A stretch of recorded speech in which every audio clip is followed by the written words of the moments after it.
Hello, good afternoon. Ay, sandali lang po Dali lang po.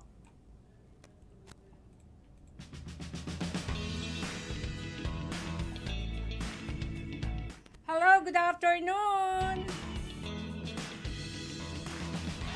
Magandang hapon po sa inyong lahat. Magandang gabi at syempre, magandang evening. Welcome to my show! Isang oras na namang makabuluhang tsikahan. Pero ang programang ito ay hindi po nagbabalita. Dahil ang mga nagbabalita po sa atin ay ang ating mga ka-influencer. At ang ating pong ka-influencer ngayon, pero bago po ang lahat, ito po ang inyong tita, anak ni Mamsi, syempre sister ni Sisi. Wala pong iba kundi si Joy Rosaroso.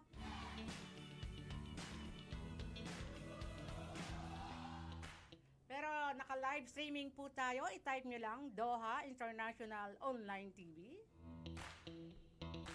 At syempre, ipollow nyo po kami sa aming page, Twitter, Instagram. Sa tara, usap tayo.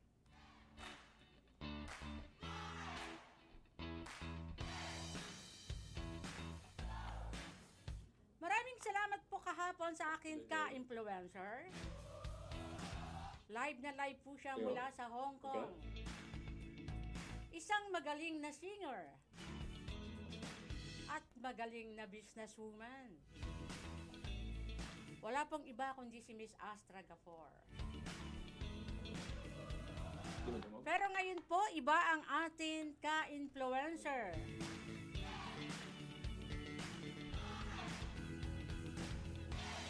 Marami po tayong matututunan sa bagong ka-influencer natin ngayon. Sa hanay po siya ng Philippine National Police. Retired from PNP. At ang tawag po sa kanya ay chaplain service. At sa kasalukuyan ay naglilingkod po siya sa San Pedro Calungsod sa Evangelization Ministry.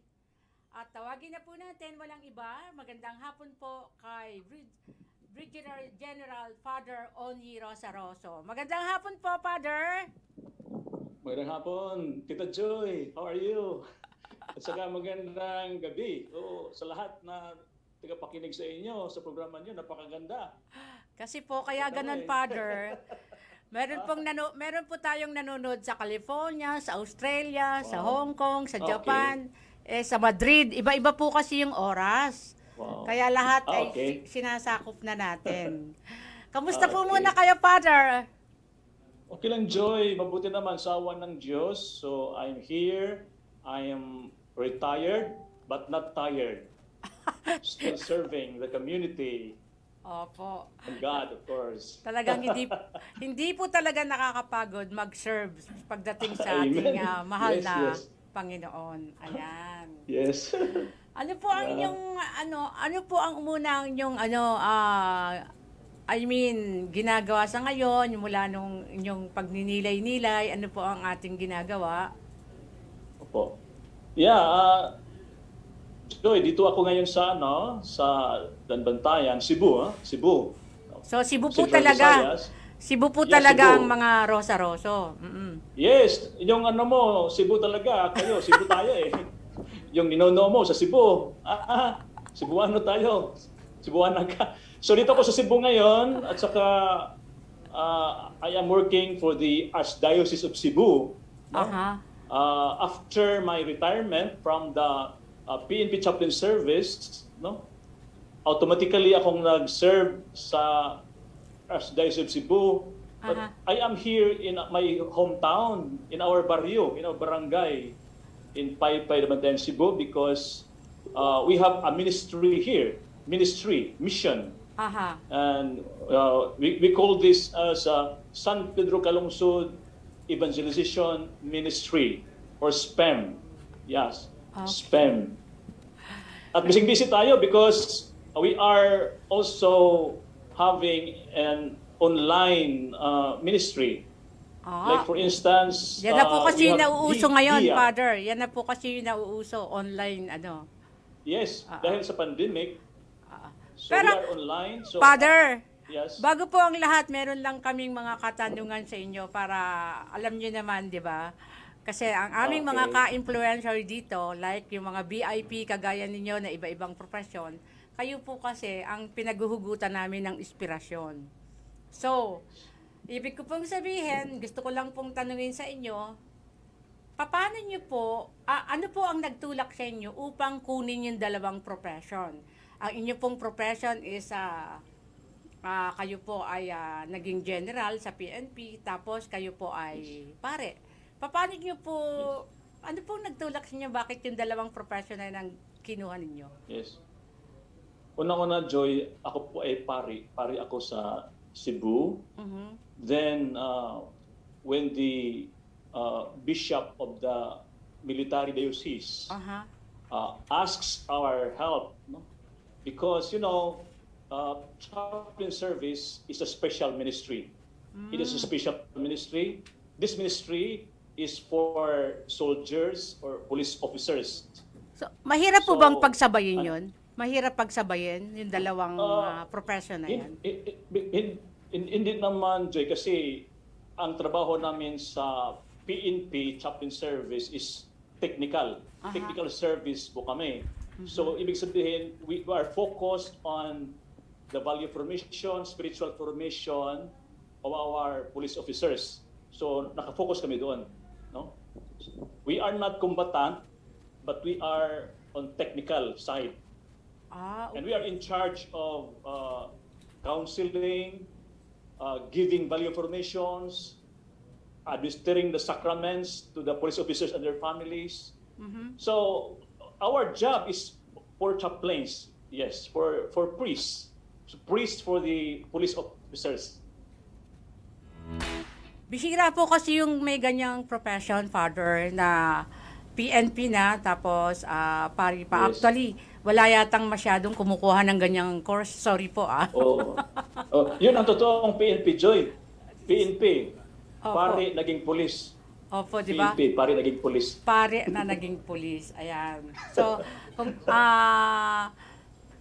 talagang ibig kong sabihin, maligaya po ako dahil, syempre, sabihin ko na sa sambayanan na relatives ko kayo, tapos kayo ay isang general, tapos isa pang pare. Anyway, meron po akong gustong itanong sa inyo. Siyempre, alam po natin, sabi ninyo, hindi naman mahirap pagsabayin yan dahil more on ano kayo. Technical, yes. Kayo po yung nangunguna sa pagbuo na ugnayan ng simbahan at pulisya. Bigyan niyo po kami dito Yes. ng insight tungkol dito. Ano po ba itong organization na ito? Yes. Ugnayan ng simbahan at pulisya. Yeah. The acronym for that is USAP. Usap. Opo. So, ganyan ang ginawa nila, USAP. So, ang ginagawa natin dyan, simple lang. Mhm. Ang pulis at ang simbahan ay nag-uusap. Yun lang, nag-uusap. Nag-uusap Pag ang dalawang institusyon, Mhm. mag-uusap sila, maraming magagawa niyan. So, ibig po sabihin, Maraming- ang simbahan at pulis mag-uusap para po sa kapakanan ng mamamayan. Ganun po Kapayapaan. ba? Yes. Kapayapaan, Kapayapaan, no? Oh. mga... At saka, lahat na, maraming mangyayari na magaganda. As we have experienced, napakaraming magandang pangyayari dyan. Peace and order, at saka pagtutulungan. Pagtutulungan sa pulis at saka simbahan. Like for instance, Joy, mahirap kasi itong pari tayo ng pulisya kasi kaunti lang po kami. Kakaunti lang po kami all over the Philippines. Ilan lang kami mga chaplains. Kasi sabi po nga, mahirap talaga sa isang pari maging Pulis. pulis eh. Opo. Kasi we undergo trainings, no? So we undergo a lot of trainings, no? That sa training sa mga officers, talagang we underwent that, no? Kaya mahirap. Kaya kaunti lang kami. Now, one of the products, no? Opo. Napakaganda sa usapang ito na yung spiritual needs ng ating mga kapulisan, yung moral needs nila, yung mga counseling at iba pa na mga moral and spiritual needs nila ay natutugunan sa mga kaparian na hindi lang chaplains. Kasi, every town, there is a police station. Opo, bawat town meron. Okay. Meron. At saka merong simbahan dyan. Merong pari dyan. Okay. Merong pastor dyan. Opo. Kaya mangyari dyan, so hinikayat namin na ang mga pulis at saka yung pare o pastor ay mag-uusap sila. No? Kumbaga po, Mag-uugnay sila. magkaroon ng unite. Magkaroon ng Unity, yes. para Yes. pag-usapan Oo. kung ano ba yung magiging kapaki-pakinabang ng sambayan ng Pilipino. Para ganun po ba? Opo, yun. Mm. Sabi na natin, yung sa dialogue kasi, na doon talagang Oo. makatulong talaga yan. Nag-dialogo sila, nag-uusap. Napakaganda sa mangyayari dyan. Kasi nag-uusap sila. Opo. Kaya, Father, last year lang po kayo nag-retired, naka-stay po kayo sa Krame. Yung pong nagpupunta ako Yes. sa Krame, nabalitaan ko, lahat-lahat daw ng mga generals, pati yung mga ating mga executive, ultimo yung ating chief of staff sa defense, Yes. sa inyo po nagmimisa. Paano po yung ganon? Kasi bukod po sa... kasi kahit si Senator Enrile, guest natin na coming, sinabi niya sa akin na misa kayo sa kanila. So, yes, napunta ako sa doon sa bahay ospital. nila.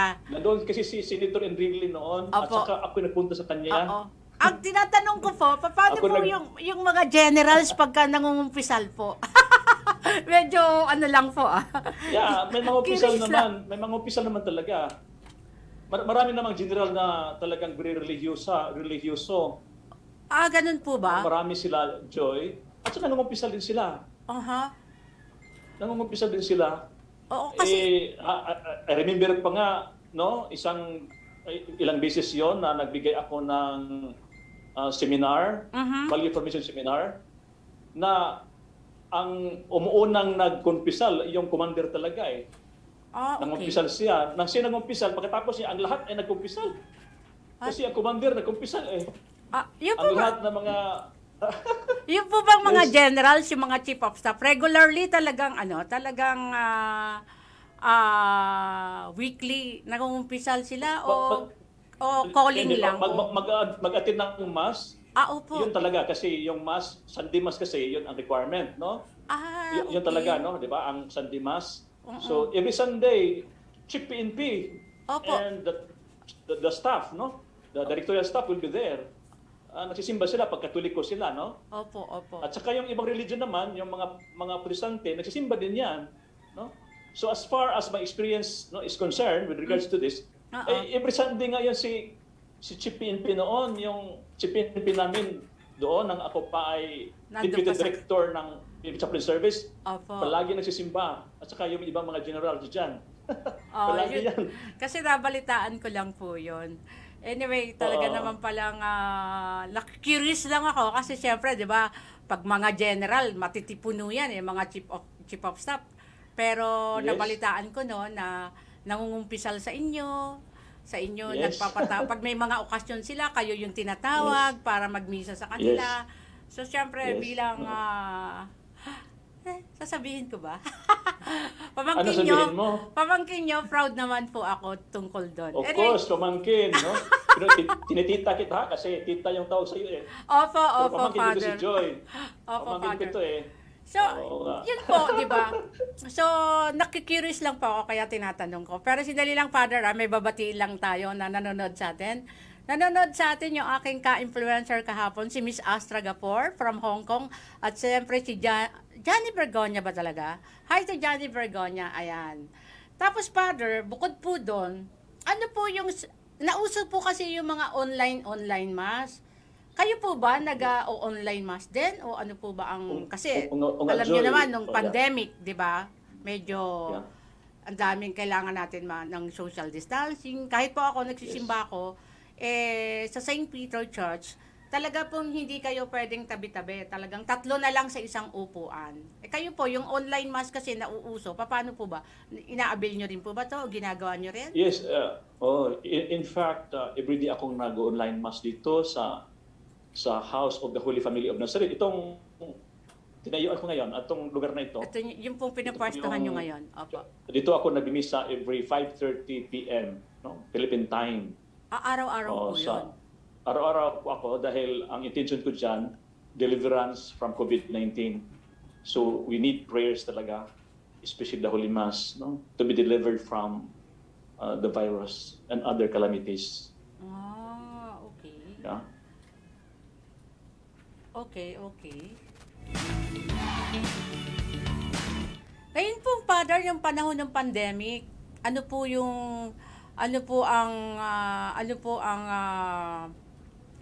naging sa inyo? Ibig sabihin, nagkaroon po ba to ng changes sa buhay natin? Yung mga sa Yes. tingin ninyo sa ating mga kababayang mga Katoliko, ano po ba yung rito? Opo, talagang malaking pinagbago sa COVID-19, sa, of course, pananampalataya, sa lifestyle, at saka lahat ng mga aspects are affected by this virus. No? Alam naman natin, ako mismo, naka-experience din ako. No? Minsan, last year, hindi na ako lumalabas dito sa House of the Holy Family of Nazareth. Dito lang ako Dito ako nagmamas. Dito ako mag-communicate sa mga mga kaibigan natin, mga kapatid ko, mga gaya ninyo. Dito lang ako. Dahil dito sa pandemic na ito Kaya, so, I become a monk. Parang monk dito. Parang naging monk na po kayo. Solitude, no? Serving solitude, no? So, isa lang yan. At napakaraming mga, talaga, pinagbago nitong COVID na ito. Of course, yung interaction natin sa mga mahal sa buhay, so sa cellphone na lang, Opo. virtual na lang talaga, no? At saka, minusan talaga natin yung physical contact. Kaya mahirap din sa mga parokya dito, hindi masyadong maraming tao mapunta dito kasi din-discourage natin dahil dito sa pandemic. So we encourage them to just watch online. At saka yung sacraments, like for instance, yung kumpisal, if sinabi mo, yung pangungumpisal, napakahirap doon kasi ang mga tao na reliyoso ay gusto-gusto mangumpisal, hindi po sila maka-avail ng kumpisal dahil sa COVID na ito. Kaya maraming pinagbabago talaga. Of course, sa ekonomiya naman, maraming mga tao dito sa atin, sa Paypay, sa barangay natin, Joy, na napakahirap sa buhay ngayon kasi wala nang trabaho, ganon. Medyo talagang mahirap, no? Talaga. Pero Pero ang ang gain naman dito ay lalong naging makadiyos na mga tao dahil sa nangyayari. So they call on God, no? They ask for the help of God, no? That they will be delivered. They become more prayerful. Oo. Yun ang napakaganda dito. Pero kahit po napapansin ko kahit nasa online kahit po pag naka-online mass kayo, napansin ko na talagang sumasagot din sila doon lahat. Yung ine-express din nila kung ano yung kanilang mga gustong sabihin sa atin, o tapos sumasabay din sila sa prayer. That's talagang lang naman po talaga. Yung spirit nandun po, pero yun nga lang nasa online tayo. Pero ako po kasi pag nagsisimba ako dito sa St. Peter every Sunday, punong-puno pa rin po yung simbahan. Pero magaling po talaga yung palakad ng St. Peter na church kasi nasusunod nila yung social distancing. Ang napansin ko nitong pandemic, mas marami po yung nagsisimba. Yes. Hindi niyo po, ano pong Totoo yun, niyo totoo rito? Hindi niyo po ba napansin or kasi Totoo napansin totoo ko yun. yun. Eh. Mas marami yung lumapit sa kanya, mas marami yung nagsabi na ano itong nangyayari dahil talagang 'di ba, itong pandemic na to hindi natin talaga malaman talaga kasi ang hirap-hirap po talaga ipaliwanag Walang makakapagpaliwanag kung ano meron at bakit nangyari. Pero anyway, Yes. talagang sabi nga ng ibang mga priest na nakakausap ko, kailangan lang wag kang mawala sa direksyon at yung pananampalataya mo kailangan talagang Yes. matibay, ika nga. Okay, Yeah. Father, meron akong Yes, sir. tanong. Bilang alagad po ng batas na naglilingkod sa Panginoon, ano po ang pwede ninyong ibigay na spiritual guidance sa buong sambayanang Pilipino? Yes po, Miss Joy. Uh, lahat po tayo ay talagang nangangailangan ng Diyos. Mhm.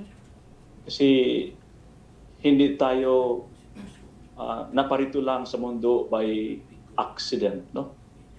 Narito po tayo dahil may isang Misyon. perso na nagmamahal sa atin at siya yun ang Diyos. No? Siya yun ang Diyos. At siya yun nagbigay ng kabuluhan sa buhay natin. Kaya meron po tayong sense of fulfillment if we have this right relationship with God. Mhm. Kaya nga po sa akin, after my retirement sa PNP Chaplain Service, akala nyo, mag-retire na ako, mag-happy-go-lucky lang ako. Hindi po. I spend my time serving God and serving His people. Ito, kaya nandito ako. So nagsiserve because I find fulfillment in it. I find joy and peace. So yun din ang ano ko sa mga kaibigan natin, sa mga napakinig sa atin, sa inyo, Joy, na napakaganda sa buhay, na talagang may paniwala, may pananampalataya sa Diyos, no? At ito po ay mabigay sa atin ng lakas loob, no? Against this threat, against COVID-19 and other challenges in life. Ito may pananampalataya sa Panginoon. Okay, Father. Father, may tanong ako. Last year kasi yung nag-retired ka, yung po bang Yes. mga chaplain, kasi nagpunta ka sa Vatican lahat po ba ng magre-retired na mga chaplain kailangan pumunta ng Vatican o personal ano lang po yun? Yung pagpunta Personal yun, Joy. personal. Yun. Personal yun. Oo. Hindi Personal. naman, hindi siya... Hindi yun compulsory. Oo. Kasi, of course, a lot of money involved for that. No? That's our personal money. Okay. It's our personal money to to use. No? Oo. So kaya, depende na yan sa chaplain pag magpunta siya sa Rome. At kanila sa Rome, pati sa Holy Land Oo. or other places of pilgrimages, gaya ng France, sa Lourdes, sa Fatima. So, depende na yan sa chaplain, no? Kung gusto siya mapunta.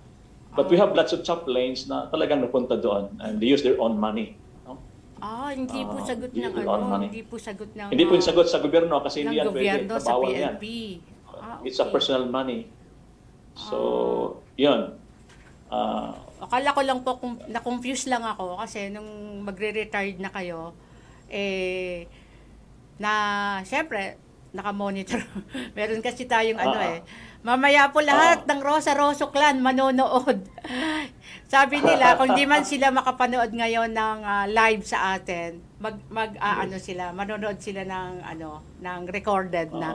Kasi nakita po namin na bago kayo mag-retire doon, akala namin lahat, pag yung mga chaplain magre-retire na, kailangan mandatory pumunta ng Vatican. Hindi pala.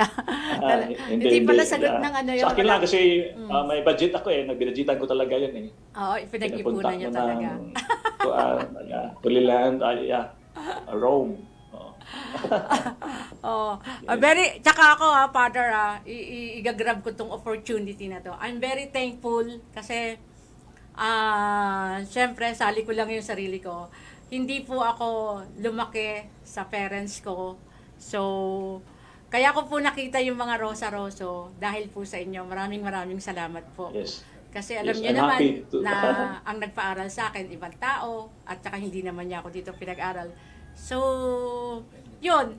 Salamat po talaga, nakita ko kayo dahil kung hindi ko kayo nakita, hindi ko mamimit yung mga Rosa Rosso. At lalong-lalo na yung isang sikat na tita ko na RMN na newscaster ng Cebu, si Tita Lourdes Lebres. Ayan, maraming salamat po. Anyway, Father, Ginrab ko lang yung opportunity. Yes, Thank Jeremy, you so yeah. much talaga. Ang laki-laki pala ng mga Rosa-Roso. Ako wala po kasi ako nakitang Rosa-Roso. Hindi po kasi, actually hindi ko po kasi Yeah. ginagamit ang Rosa-Roso. Ang ginagamit ko talaga Rustia or Lee. Yon. Ah. Kaya ako po ginamit yung Rosa-Roso kasi pinapagalitan po ako ni Senator Enrile.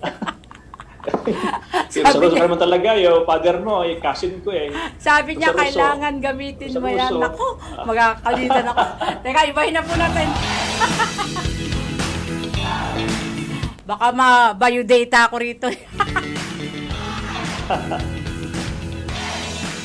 Ayun, Father. Bago naman po mag-pandemic, 'di ba? Nauuso naman po talaga yung mga online business, online shopping.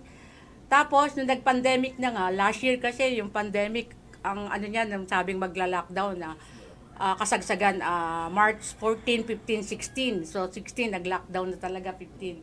So kayo po ba nag-online shopping din? Or paano po kasi Yes, wala nang yes. halos pumupunta ng mall?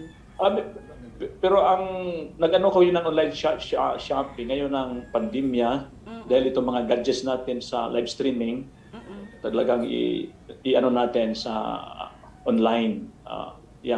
Online din ang order natin. Noon, before the pandemic, wala hindi masyado, no? Hindi masyado ako nag-online. Ngayon lang na during the pandemic time.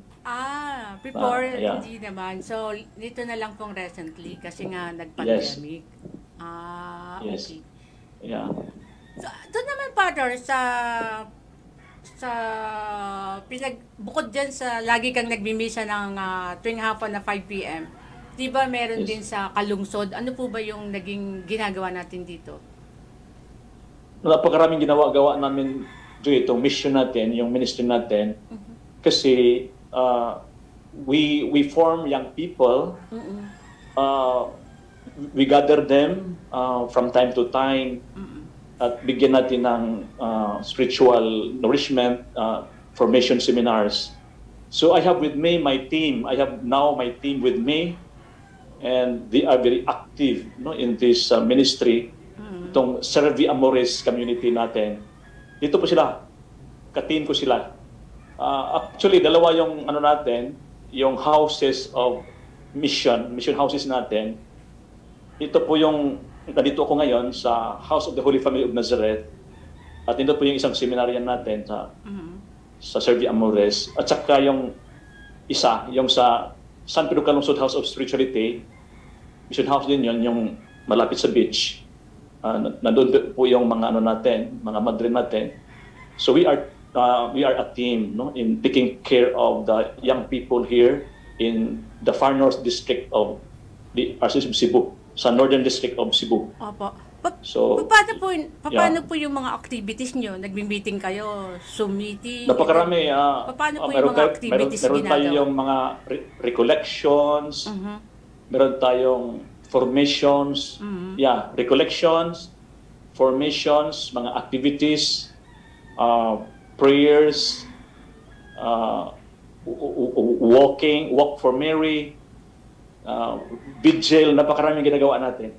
Kaya buhay na buhay yung mga young people natin, Joy, kasi dito na ako nag-focus, kasi alam mo naman yung juvenile delinquents no? Nung doon pa ako sa Krame, talagang sa mga reports ng mga kapulisan natin all over the Philippines, napakarami talaga mga young people, who are delinquents. That is why this is one way of contributing, to peace and order in our community by helping our young people to be good citizens. And if our young people become good Christians, eventually, they become good citizens. Doon ako nakafocus ngayon. Baka nagtanong sila nga, bakit hindi ako nakafocus sa pulis?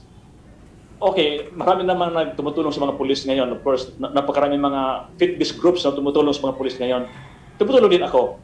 Pero nakita ko kasi yung mas challenging itong mga young people natin. And na mas kailangan po kayo. Mas kailangan po kayo ng ating mga young people. Oo. Kasi pag na-form natin sila, if they become good Christians, they will become good citizens. Hindi na po sila pasaway sa community. So, pag at dito po, lumaki po, napakarami mga young people dito sa atin ngayon. Oo. So, ibig sabihin, pag lumaki po sila, isa silang matinong mamamayan. Hindi sila Totoo salot yan. ng bayan. Yan. Di ba Totoo po? yun. Yeah, Kumbaga totoo kasi yun. iba talaga Kaya yung... yung advocacy ko ngayon. Oo. Yeah. Ah. Yan yung Pedritos, yung mga San Pedro, yun ngayon si San Pedro San Pedro Calungsod. He was a young man. Ah, okay. He was a young man, a saint, no? In Guam, Cebuano. Kaya pinangalan ko itong San Pedro dahil sa advokasya ko for young people. Ah, San Pedro Calungsod. okay. Kaya So, pala. yeah. Yeah. So, in i- fact, napakaraming ginagawa natin ngayon. Of course, I form a youth choir, no? San Pedro choir naman dito. You know, because I have a radio station also here. Sa Cebu po? Joy. Sa Cebu. Dito sa akin. Dito sa lugar ko, may radio station tayo, FM station tayo. Ano po yung How I wish FM? nga. Ano pong station? FM? FM. Ah, okay. FM station. FM station. FM. San Pedro Calungsod, Evangelization Ministry, FM station. Ah, okay. Dito po sa, Okay. dito. Laga- Kaya, ito apostolate natin din, no, to reach out dahil sa pandemic. Okay. Dahil sa pandemya. Father, nabalitaan po namin na magaling din kayong kumanta. Nagko-compose din po kayo ng kanta. Wala na. Naka-focus na sa ministry. Kaya, Talagang ano po talagang hindi na kayo nagko-compose ng kanta, hindi na kayo kumakanta. Talaga namang nung nag-retired kayo, talagang nag-focus na po talaga kayo diyan. Kumbaga, yung isang ano ninyo, profession, iniwan niyo na. So nandiyan na kayo talaga. yung kanta ko, mga religious na lang, religious songs. Religious song. Religious songs. So balita po namin, magaling din kayong mag-gitara. Yeah. So, nung time po na yon, Father, paano mo hinahandle yung time management mo? Kasi parang ang hirap-hirap yata nun dahil, di ba, bilang pulis, bilang priest, parang hindi ba nahahati yun? Or ano mo naman? Na-handle Yes. mo naman yun? Madala naman siya. Madala naman natin. Nadadala naman. Madadal naman natin. Yung stressful lang talaga, no? Stressful. Kasi there are times that we have to wear our Uniform. no? Di ba? Police uniform. Like, ano? Yeah. Gawa, no? General attire uniform ng isang pulis, ng isang opisyal. So we have to wear that. In fact, we have to minsan nagtanong sila, magdala ka bang baril? Di Pare ba ka, po? chaplain, may baril ka. Lalo Actually, na taas-taas ng rango nyo. firearms Siyempre, kasi- parang, Ang firearm kasi is part of the uniform. At opo. meron naman tayong ano diyan meron naman tayong letter of instruction diyan sa CPNP. Opo. You have to wear proper uniforms, tamang Proper bihis. uniform. Tamang bihis, and firearms kasi is part of the uniform.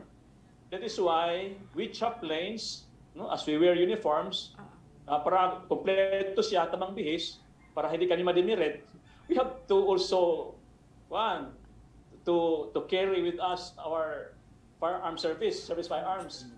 Paano yun, Father? That's part. Nagpa-practice din po ba kayong... Yes, because that's Pumutok. part of our training. Oo. All the trainings of the police officers, no, we also undergo because we are truly police officers. Aside from being priests, no, or chaplains, we are police officers, really, with salaries, with benefits, everything. No? So, two identities. We have two identities. Opo, dalawa. Pagka-pare at sa pagka-pulis. No? The problem here, yung sinasabi mo na problema natin dito, pag ang pagka-pulis mo, ang paiiralin natin. No? So, medyo mahirap Kasi- po yun pag kayong pagkapulis Mahirap yung yan, kasi papairalin. pare kami eh. Opo. Dalawang yung identities namin. Opo. Pagka-pare at sa pagka-pulis. No? Uh-uh. Pagka-pare at pagka-pulis. Now, pag umiiral yun, if one is more a police officer, Opo. more a police officer than a priest, may problema tayo dyan. May problema tayo dyan. So, Because we are more a man of the cloth. Oh, in fact, the police is also a man of the cloth. But we are first and foremost a priest before we become a police A officer. police officer. Yeah. We become a police officer because we are a priest. If we were not a priest, we would not become a police officer. Right? Konting-konti Now- lang po kasi yung ganyang course, yung halos Oo. wala nga po akong... Kaunti lang talaga, ilan lang kami. Actually, sa PNP chaplain service, ano lang kami eh, more than 30 lang kami all over the Philippines. 30 chaplains lang kami, more or less. di pa paano po? More or less. Hindi So, po. mahirap talaga, kaya Ah. we employ, yung sinasabi ko sa inyo, yung, ako kasi yung nag-conceptualize ng usap na yun eh. Oo, Yung usap na yun, ako nag-conceptualize noon, yung kayo ugnayan po ng yung simbahan at founder, pulisya. yung ugnayan ng usapang That we pulis need at simbahan. we need the help of the local pastors, no? Of the local pastors, kung saan nandoon yung police station, police precinct, para sila tumutulong sa amin to administer sacraments or to have formations to our police officers. So kaya yun ang ideya ng usap. Nagpatulong tayo sa mga local religious leaders. Kasi hindi kaya namin. We are only more than 30 all over the Philippines. No? How can we cater for the needs of so many police officers and their Police families? officer, That's the wisdom of USAP. Ugnayan sa at pulisya. One of the purposes why meron tayong USAP. Kaya tumutulong sila. We are very happy. We are very happy. The PNP, in fact, is very happy na there are many stakeholders, especially in the religious in the religious aspect na tumutulong talaga. And not only Catholics, but also Muslims. Pangkalahatan po. Pagkalahatan, pati evangelicals, because we have members of the police force who are Muslims, who are evangelicals. No? Kaya meron din tayong chaplains na imam, Muslim, meron din tayong chaplains na evangelical. No? To cater for the needs, no? Spiritual and moral needs of sa mga kasamahan natin sa ibang denominasyon o ibang religion, no? So, kaya that's the wisdom yung usap na sinabi natin. So, tumutulong yung mga tao din, yung mga local religious leaders sa atin. Yung mga civilian. Opo. Yeah, strategy na natin sa chaplain service po. Oo. Yeah. Father, medyo iba lang itong tanong Pwede ba naman sagutin ko din? Naka-encounter din po ba kayo ng bilang pulis, di ba? Naka-encounter din po ba kayo ng nakipagputukan? Ano naman talaga, Joy, ang chaplain service is a non-combatant. Non-combatant. Non-combatant So, ibig sabihin walang- unit. Pero of the PNP. meron po kayong baril Firearms. na dinadala. Meron, kasi part of the uniform yan, Oo. part yan sa tamang bihis, right? Oo. So kailangan meron kami dyan. No? Pero we will not be joining any operation. Bawal yan sa amin. Bawal. Klaro-klaro yan sa manual namin. That we should okay. not join an operation, no? An operation. So we will just be there kung ano lang, gaya ng merong encounter, merong encuentro, merong patayan, no? Between two camps, sabihin natin. So, pwede kami papunta diyan pagkatapos na. Okay. Lang kami, mag-bless lang kami. Magbe-bless lang. Or Hindi yung, mag-counseling sa mga nandoon, no? Sa family. Yan. Okay. Counseling yan ang trabaho namin. Yan. Okay. Oo. So, bawal yan sa aming manual itong mag-join ng operation. Oo. So, Only the operational units ang mag-operate yan. Yung mga technical services, hindi kami pwede dyan. Only operational units. So what I am referring to, pag sabihin natin na technical, gaya ng legal service, technical yun. Legal service, gaya ng chaplain service, engineering service. Yan. Yan ang mga technical service. So hindi kami operational, hindi kami yung doon sa mag-operate sa against drugs. Hindi po. Okay. We are just support units po kami. Support units. Okay. Kaya tinatawag kami na NSU, National Support units. Sandali lang, Father, may babati sa atin eh. Nandiyan na ba siya? Okay. May babati lang po sa atin. Sandali lang po,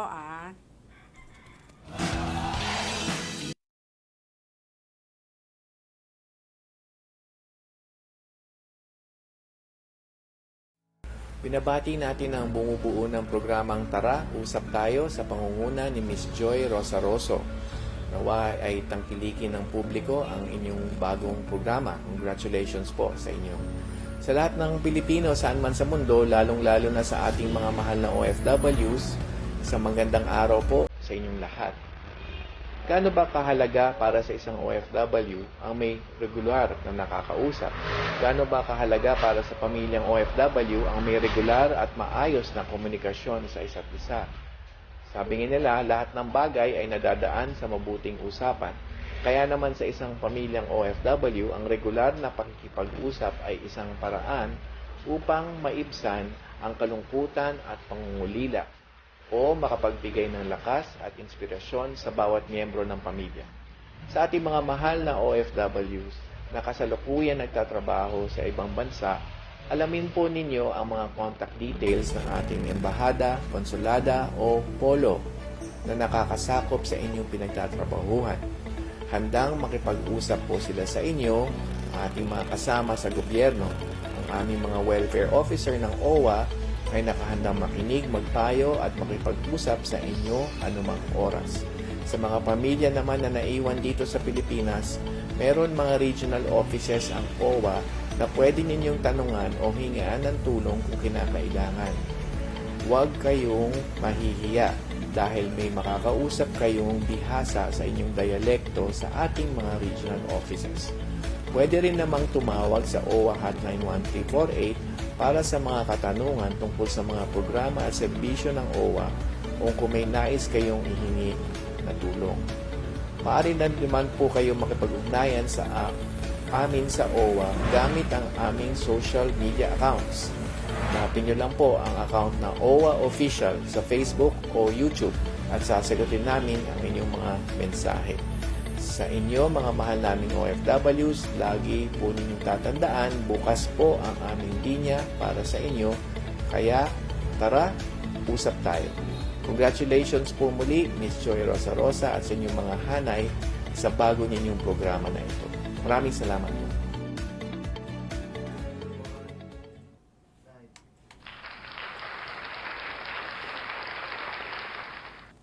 Maraming salamat, Administrator ng OWA, Attorney Hans Kakdak.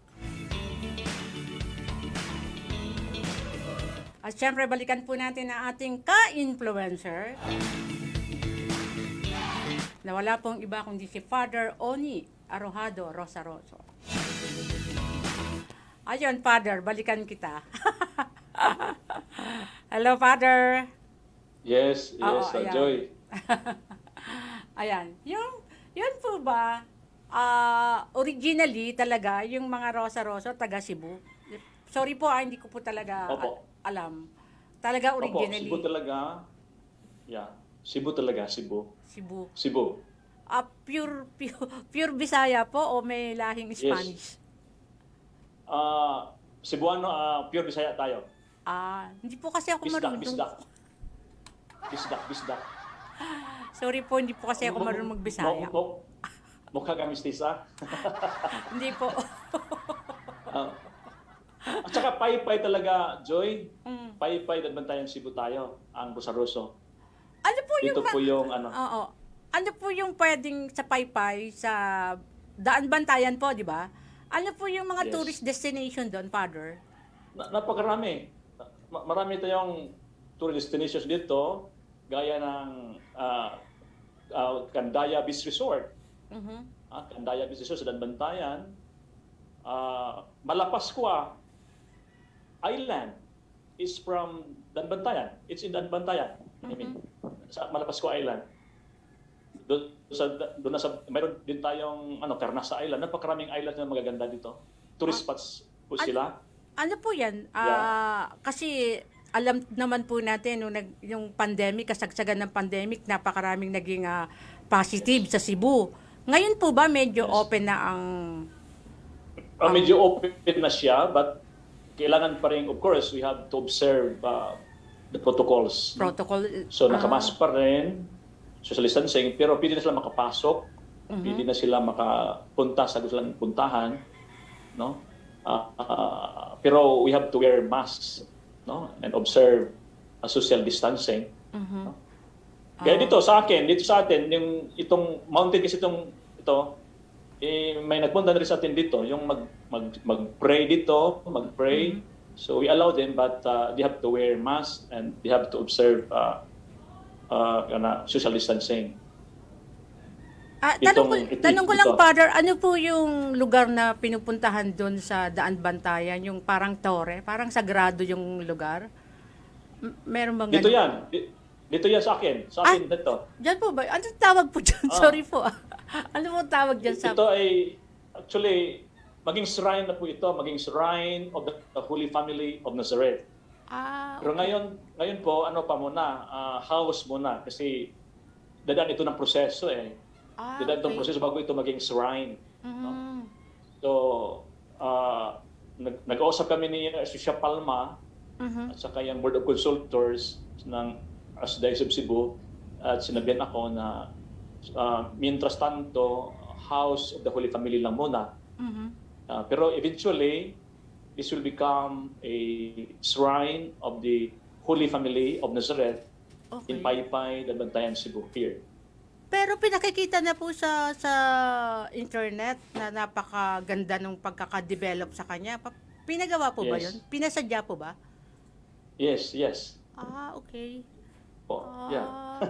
Kasi nakita ko po nung nag-browse kami, Daang Bantayan, tapos napakataas niya.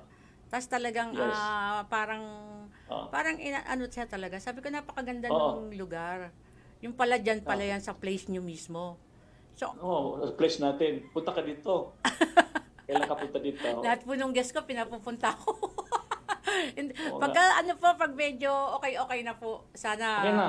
Kasi Paypay ito hometown niya ng ng mga ninuno mo Dito sila pinanganak, dito sila namamatay. Dito yan sa atin, sa Paypay. Maganda na Paypay Napakaganda sa Paypay. Di ko po... Saka maraming beaches dito. Maraming beach dito. Wala Sand.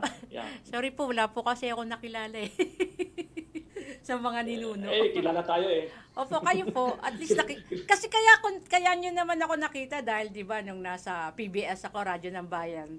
Nagpunta yung may mga nagpuntang Rosa-Rosa doon. Tinatanong ako, akala ko nga kung bakit ako hinahanap Yun, kaya yun po yung istorya talaga. Oo nga Marami pong hindi nakapunta ka sa Cebu. First time ko pong nakarating ng Cebu nung umatin ng seminar. Bali, 2 beses na po. Anyway, Father, napag-chismisan pa yung mga personal.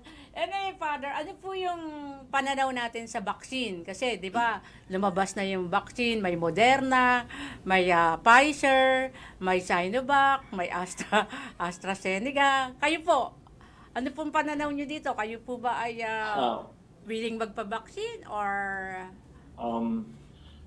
For now, I am discerning because kasi hindi talaga basta-basta ito gaya sa issue sa Amerika ngayon, meron talagang nagpo-question dahil may vaccine kasi diyan na hinaluan ng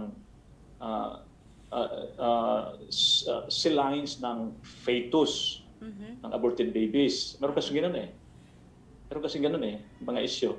Kaya napakahirap din na gaya natin na mayroong na church people, kasi alam naman natin na iba talaga na pag itong produkto na ito, hindi ko sinasabi na yung mga produkto na yan ay mayroong lines ng fetus, no? Opo. Pero meron kasing talaga nangyayari may nangyayari talaga na may ingredient na lines ng fetus, aborted babies, yung bakuna. Kaya ako nga, sabi ko, bakit ganun? Hindi din alam kung anong pinagagawa nila, saan galing yung ginagawa nila. But of course, we are open, because yun naman dinasal natin. Dinasal natin talaga na mayroong bakuna. But how I wish na sana ang mga bakuna natin ay talagang moral talaga siya. Ibig sabihin, galing talaga sa walang problema, hindi sa mga religious gaya ko ay hindi immoral ang paggagawa. Kasi pag ang bakuna ay may ingredient ng cell lines ng fetus, iba na 'yon. Opo. Immoral talaga 'yon. At saka hindi ako bakuna doon kung gano'n eh. Kasi, kaya yun ang pinagdasal natin sa Panginoon. Palagi natin yan sa orasyon imperator natin, pinagdasal natin na sana may bakuna na tayo. At sana po, ang bakuna ay dapat talaga, yung galing talaga sa malinis at saka hindi po gano'n na may na-involve na immorality, na immoral na pinagagawa. So, kung kayo, parang hindi pa po kayo ready magpabakuna.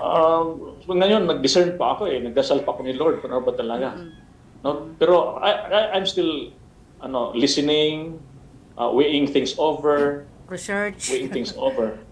Oo, kasi hindi naman pwede ditso-ditso na tayo, no? We have the choice naman. Diba? Pero ngayon, I am still open. I am still praying and discerning. No? Then searching and researching, no? Okay.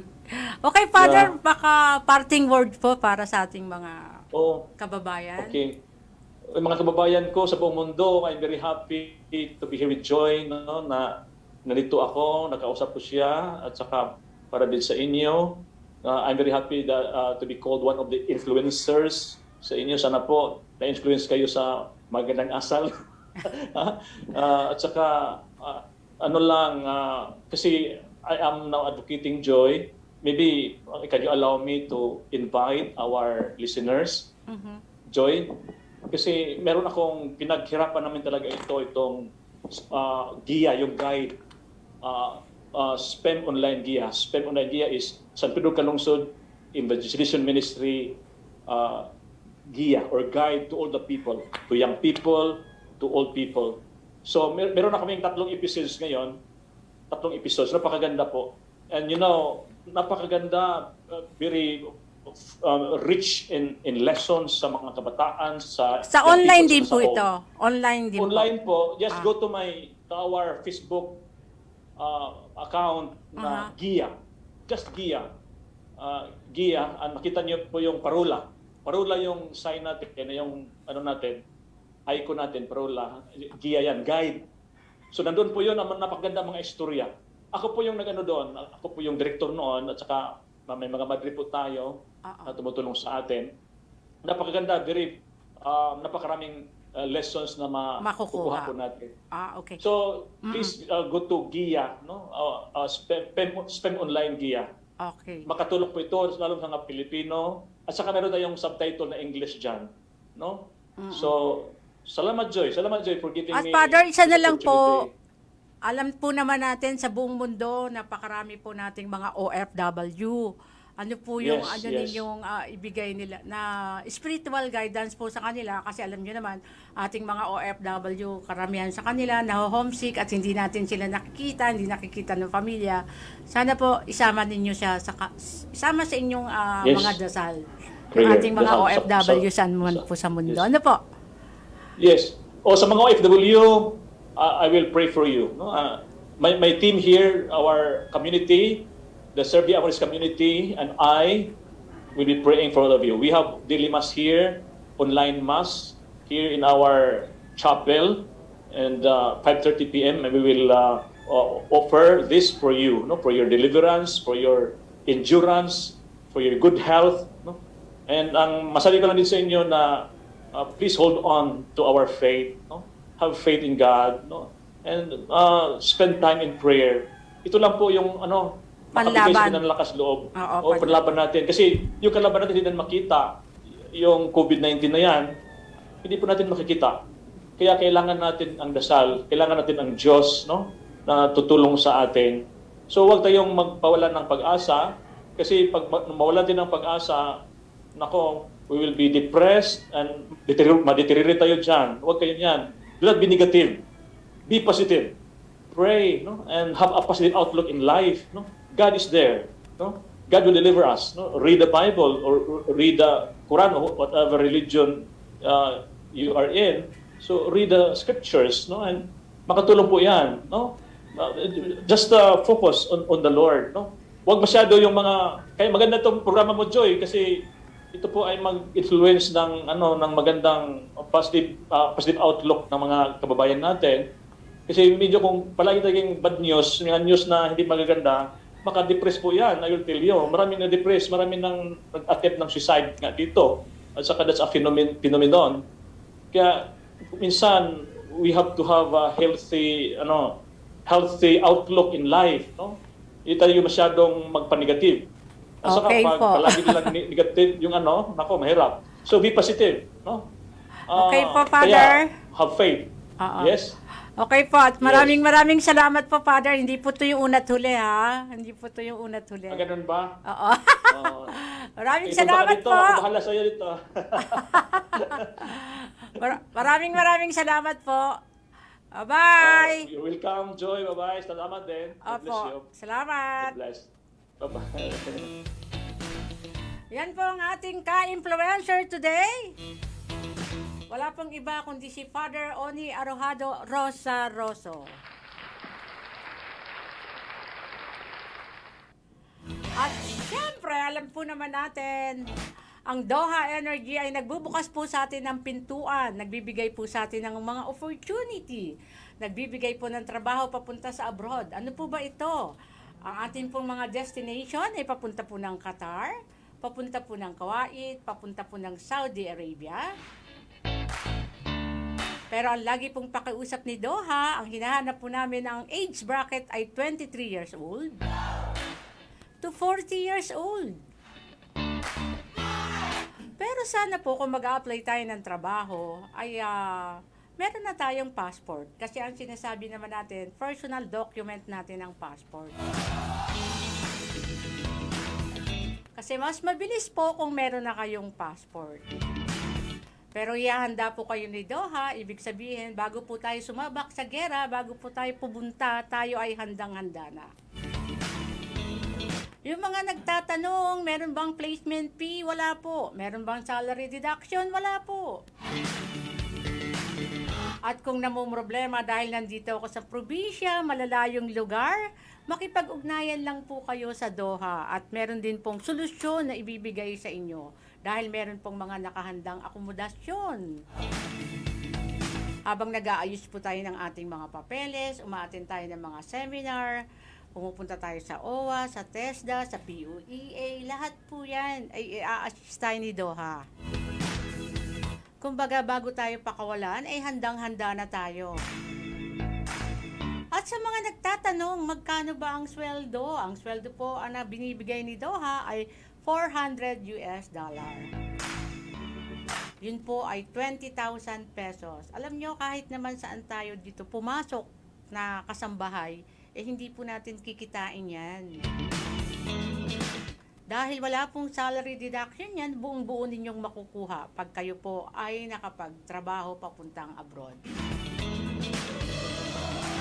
At syempre, gusto kong pasalamatan ang aking mga... Thank you so much sa aking ka-influencer, kakwentuhan ngayon, kay General Father Oni Rosaroso. At hindi po mabubuo, salamat po sa Doha International Manpower Services, hindi po mabubuo itong programa na to kung wala yung mga nasa aking likuran. Thank you so much, Doha Energy. At syempre, salamat kay Sir Roland Hota. At salamat kay Director Jet Ordillas, kay Cristalline Basada. Sa aking pong mga nasa likuran, yung aking mga advisor, Teodoro Rivera. Siyempre kay Babe, kay Jim, kay Princess. At yung aking mga handsome na mga boss, si Mr. A, si Mr. M. At ang aking madam na napakaganda, si Miss James. Ito po ang inyong bagong tita, pansamantalang nagpapaalam. Pero hindi po aalis dahil babalik po ako bukas. Ito po ang inyong anak ni Ma'am Shi, sisterette ni Sisi. Ito po ang inyong tita, Joy Rosa Rosso. Baboy!